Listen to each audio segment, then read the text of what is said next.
ज्या वेळेला कायदा आणि सुव्यवस्थेचे मोठे प्रश्न निर्माण होतात, दोन गट समोर येतात एकमेकाच्या, मोठ्या प्रमाणावरती काही लॉ अँड ऑर्डर सिच्युएशन होते, मॉब जमतात, अशा वेळेला ह्या लोकांना आणि ते कुठल्याही प्रकारे ऐकत नाहीत, त्यावेळेला त्यांना डिस्पर्स करण्यासाठी एक मॉब डिस्पर्सल ड्रिल हे आमच्याकडं प्रिस्क्राईब्ड आहे. आणि याची प्रॅक्टिस सर्व आमच्या पोलीस अधिकाऱ्यांना आणि कर्मचाऱ्यांना असली पाहिजे.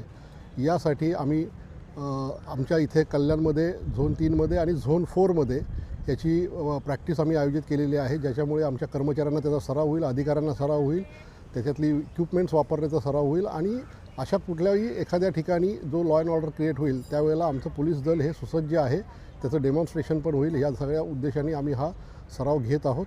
आणि या सरावामुळे आमच्या सर्व कर्मचारी आणि अधिकाऱ्यांना एक चांगला कॉन्फिडन्स तयार होईल आणि येणाऱ्या कुठल्याही लॉ अँड ऑर्डरला आम्ही त्या संदर्भामध्ये तोंड देऊ शकू.